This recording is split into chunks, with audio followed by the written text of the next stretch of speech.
ஜீவனும் சமாதானம், சமாதானம், சமாதானம். இந்த சமாதானம் தான் சொல்றார். இதை நீ யோசி, சமாதானம் உனக்குள்ள இருக்கும். வசனத்தை நீ யோசி, சமாதானம் உனக்குள்ள இருக்கும். பரிசுத்த ஆவியானவர் சொல்லி கொடுக்கறத யோசி, சமாதானம் உனக்குள்ள இருக்கும். இந்த சமாதானம் உனக்குள்ள இருக்கும்போது நீ கிறிஸ்துவுக்குள்ள இருக்கிறன்னு அர்த்தம்.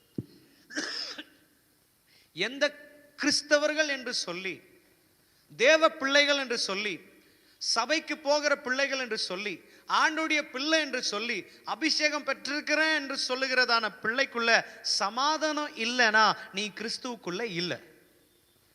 நீ சமாதானம் இருந்துச்சுன்னா நீ கிறிஸ்துவுக்குள்ள இருக்கிற. அப்படி சமாதானம் இருந்தாதான் உனக்கு விரோதமாக எழும்புகிறதான மேட்டுமையான காரியங்கள், கிறிஸ்துவின் அறிவிற அந்த அறிவுக்கு மேன்மையா இருக்கிற அந்த மேட்டுமையை அடக்கி ஆளுவ. எதை வச்சு சொல்லு? தேவனுடைய சமாதானத்தை வச்சு.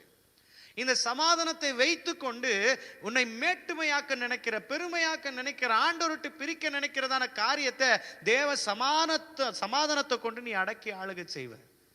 எப்படி அடக்கி ஆளுக செய்வ? அந்த சமாதானம் பரிசுத்தமானதை யோசிக்கும், ஞானமானதை யோசித்து கிரியானதை செயல்படுத்தும், தேவ சித்தத்துக்கு ஏற்ற காரியங்களை சொல்லிக் கொடுக்கும். புரியுதாவா? இப்படி ஏற்பட்ட காரியங்களை சொல்லி கொடுத்து அந்த மேட்டுமை ஆளுக செய்வேன். புரியுதா? ஆனா சமாதானம் இல்லை அப்படின்னா நம்ம அப்படியே ரோமர் 8:5 நம்ம வாசிச்சோம் அப்படின்னா, அவர்கள் மாம்சத்துக்குரியவர்களாக நடக்கிறார்கள். மாம்சத்துக்குரியவர்கள் மட்டும்தான் மாம்சத்துக்கு ஏற்றபடியே சிந்திப்பார்கள்.